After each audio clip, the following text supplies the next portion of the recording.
heart.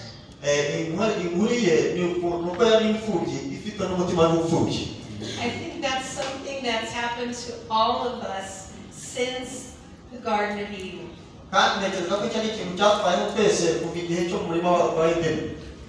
When Adam and Eve chose to sin, there was division between them. They began to blame one another for their problems. They blamed one another for their choices. And that's what I think men and women have been doing ever since. But I believe the Holy Spirit is coming to His church now. And He wants to heal the wound between men and women. He wants to heal the division between us. But I want to tell you a little bit about my story living with an orphan.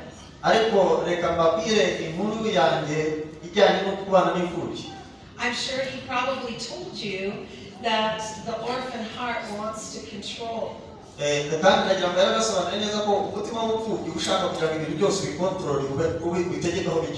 When we're afraid,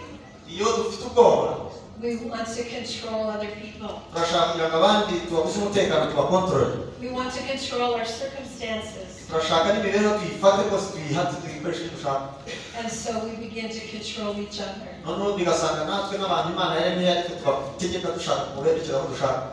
And during that time, many years ago, we did not know about the orphan heart. We did not know we had fear inside of us.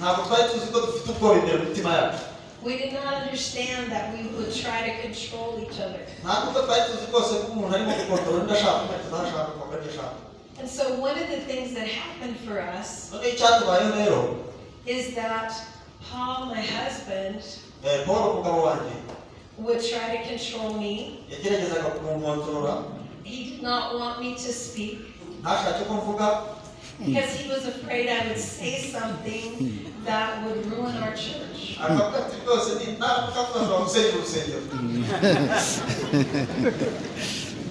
He was afraid that I would say the wrong thing. He was afraid that I would do something that would make people leave our church. And I thought the same thing about him. I was always telling him how to do it better. And he was always trying to keep me quiet.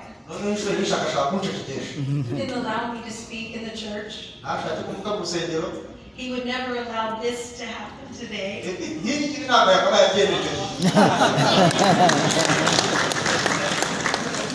He always had the microphone.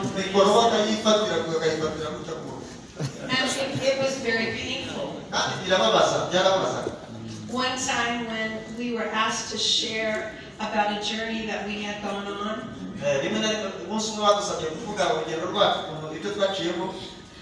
we were in a meeting and I was so happy to tell the people what God had done.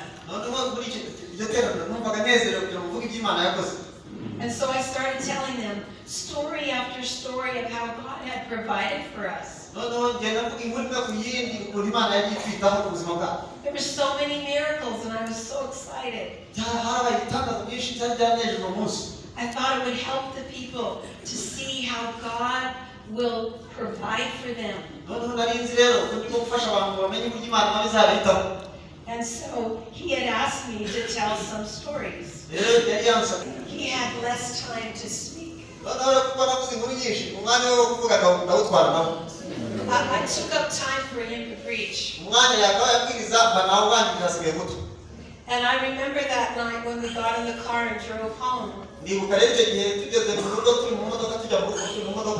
He was very upset with me. I could not understand why. I was telling stories about what God did for us. He asked me to do that. He only wanted me to speak a little bit.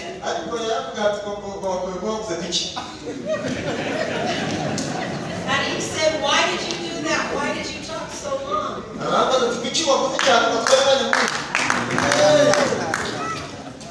And he said, I'm the pastor. They came to hear me.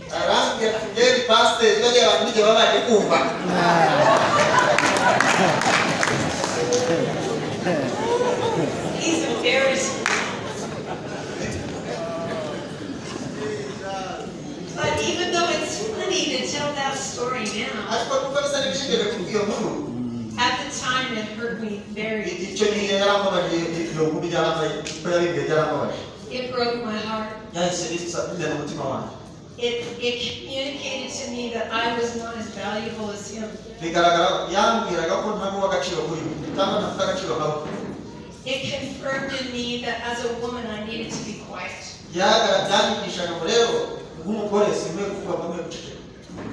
And it made me quiet for a long time. I was so hurt. I was hurt that he didn't value me. I was hurt that he was saying that because he had a title, he was more important than me. And there were many times like that. There were many times where he did not include me. He allowed me to teach the children. Because he needed somebody to do that. And sometimes I could speak to the women. But usually he would come to the women's meetings to make sure I do it right. And then he would preach to the women. And he didn't think I was good. But God began to show us the orphan heart. God began to teach us what that looks like. The orphan does not know that they have value. The orphan does not know that they have the Father's name. And the Father began to teach us that Father God loves his sons and his daughters.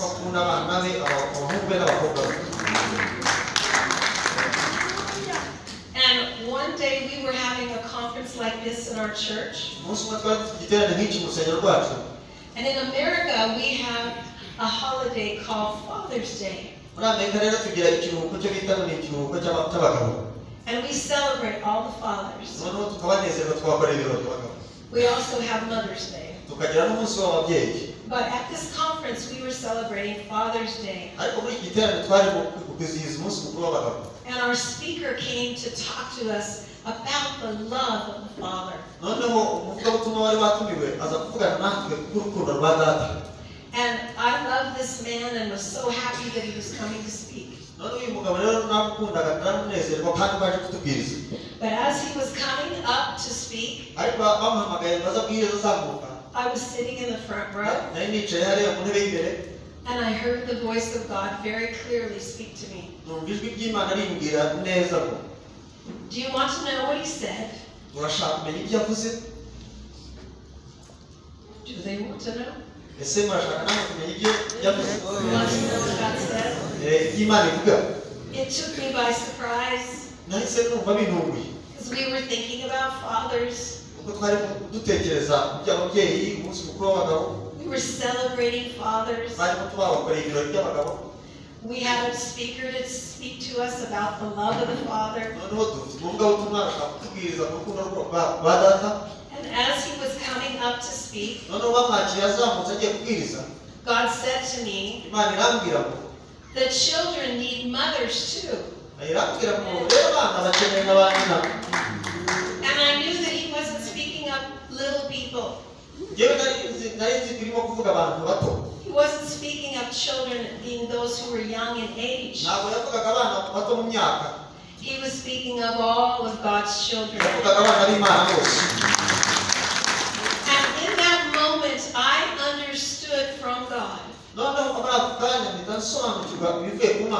that it was not okay with him. That only the men who displayed the Father's heart was enough. That's not enough.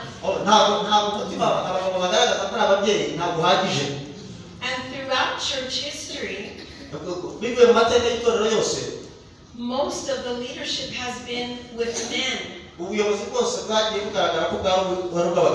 Women have had the assignment to stay home and take care of the children and the house.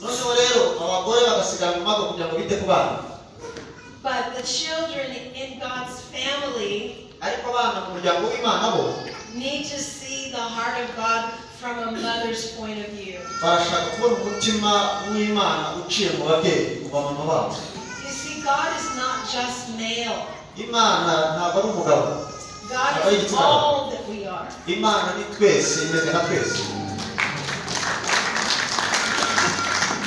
He created male and female in His image. And He wants the image that only a woman can reveal to be seen in the earth. And because I was silent, I was not revealing that side of my Father. We were allowing mostly just the men to reveal the Father, to teach His children who He is. And I didn't want to be up front. I didn't want to be a preacher. I love taking care of the little children. I love ministering to the women. But God has been showing me that's not enough. The body of Christ needs godly, powerful women to reveal the heart of God.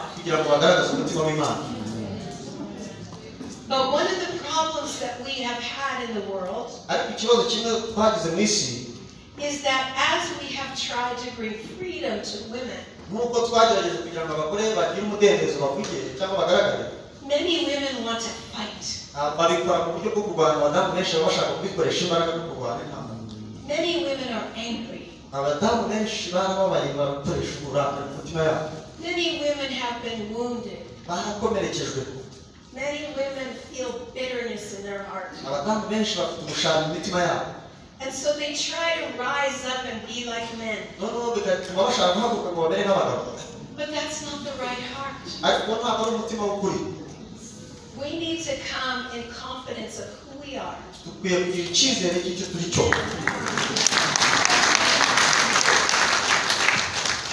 We need to come loving our brothers in Christ.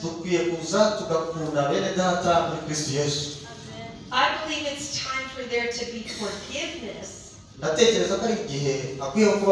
between men and women. And that women are not to be angry at men because we have been silenced. But rather we are to forgive and to be confident that God loves His daughters. This is something that will change the world. This is something that we can model for those who do not yet know Him. As they see us loving one another, honoring one another, they will take notice. And they will say, surely God is among them.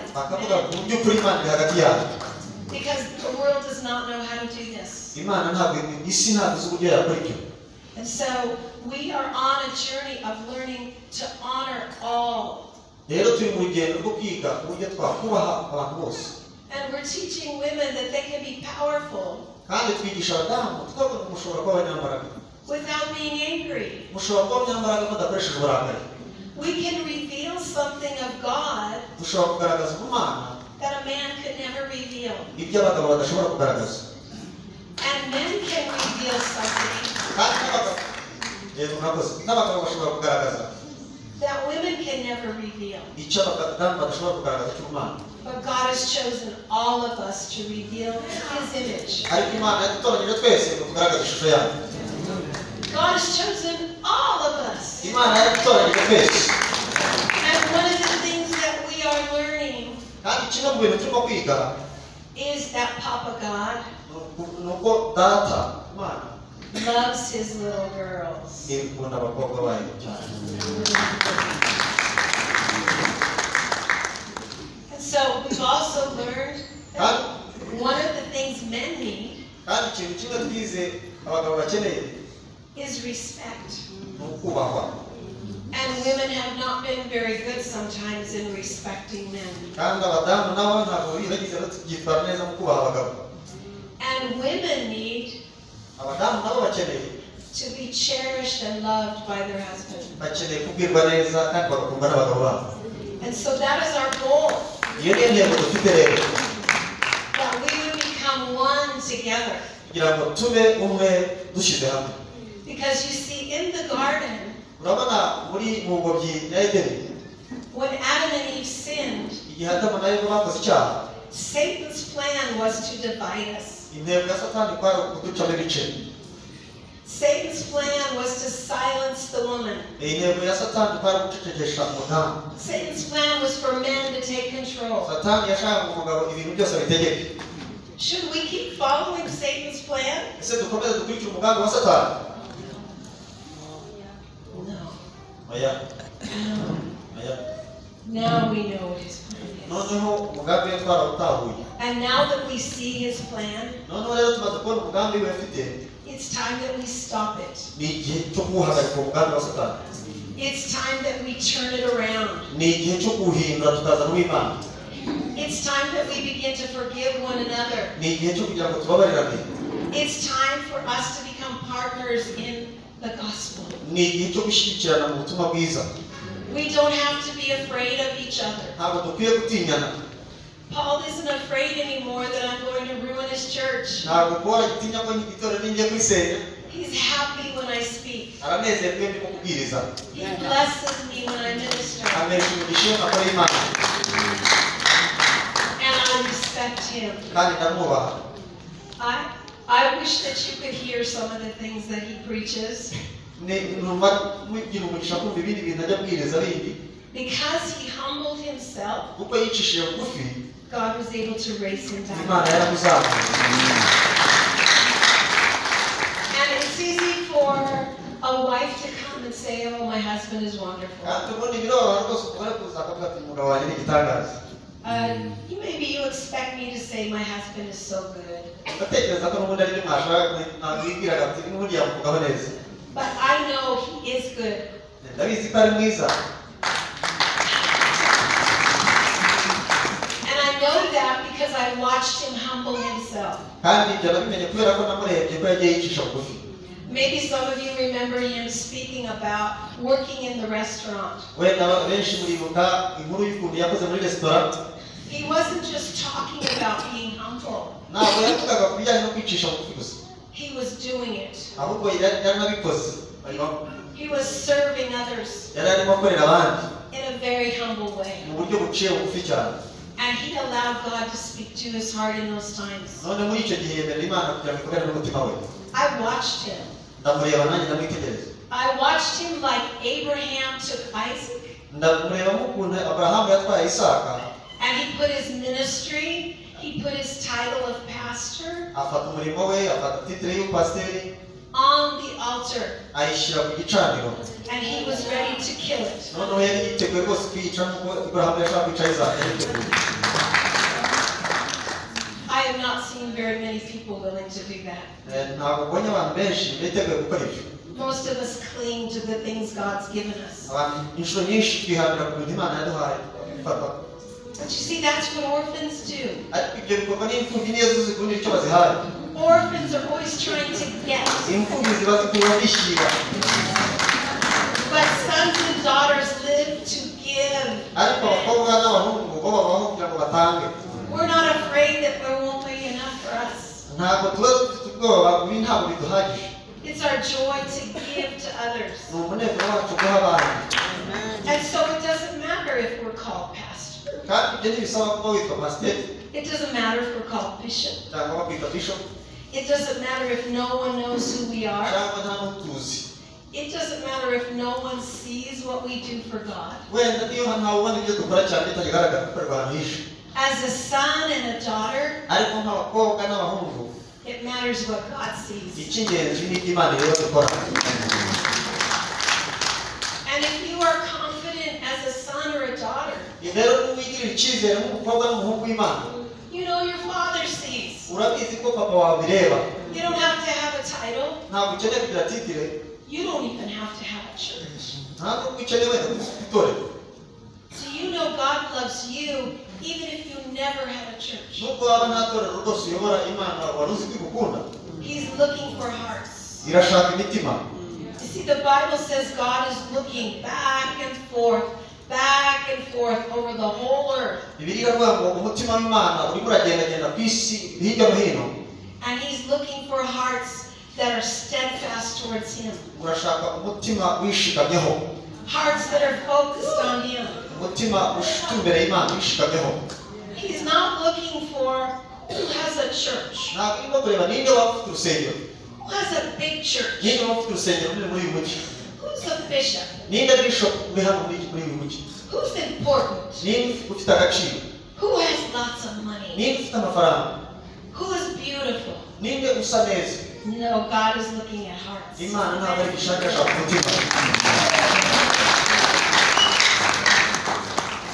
And when we began to study about the orphan heart, noneho dutangiye kwiga ku bijyanye n'umutima w'ubupfubyi we began to see all these things. dutangira kubona ibi bintu byose tuvuga. And I watched my husband mbona umugabo wanjye go from being a pastor mbona ava kwitwa umupasiteri and an amazing leader ahinduka umuyobozi mwiza to being a son of God. noneho asoza umwana w'Imana. And that's who he is today. uyu munsi rero ni umwana w'Imana. Yes, he's a pastor, yego ni pasiteri but that's not the most important thing. ariko icyo si cyo cy'ingenzi. The most important thing to him ikintu cy'ingenzi kuri we is that he is a son of God. ni uko ari umwana w'Imana. And he lives to make his papa happy. kandi ikimubesheje uriya gishinga ni ukunezeza papa. Sometimes I hear him when he's praying all alone, inshuro nyinshi mwumva asenga wenyine and he knows his father. nkamenya ko azi papa. He's a changed man. ni umuntu wahindutse. And that's the reason I believe that he's here today to share with you. niyo mpamvu nizera ko ariyo mpamvu ari hano kugira ngo asangire namwe. Not because we're any better than anyone here, atari uko we ari igitangaza cyo kubaruta abari hano, but because God has taught us something that we want you to know too. ahubwo kuko hari ikintu Imana yatwigishije twifuza ko mwamenya. It's not comfortable being like an orphan. ntabwo binejeje kuba umuntu ari imfubyi bibuza amahoro. Living like an orphan is a hard life. kubaho mu buzima bw'ubupfubyi ntabwo binezeza, biravunana. But living as a son or a daughter is so wonderful. ariko kubaho nk'umwana w'umukobwa cyangwa umuhungu ukunzwe biranezeza cyane. We have freedom as sons and daughters. iyo turi abana tuba dufite umudendezo. We have joy as sons and daughters. tugira umunezero mwinshi nk'abakobwa n'abahungu. And our circumstances don't matter kandi ibyo turimo ntabwo tuba tubyitayeho cyane, because we're connected to our Papa. kubera ko tuba tubana mu busabane na data. We love Papa. dukunda papa bacu. We love being his son and his daughter. dukunda kumubera abakobwa n'abahungu. And because of that, we can love each other. kubera iyo mpamvu rero bituma natwe dukundana hagati yacu. We can honor each other. bituma natwe twubahana. We're not afraid of each other. ntabwo dutinyana. We're not threatened by each other. ntabwo iyo umwe ahagurutse bidutera ubwoba. But in order to come into this freedom, ariko kugira ngo tugere muri uyu mudendezo we have to humble ourselves. bidusaba guca bugufi. We have to look inside of our hearts, bisaba kureba mu mitima yacu. and we have to realize the place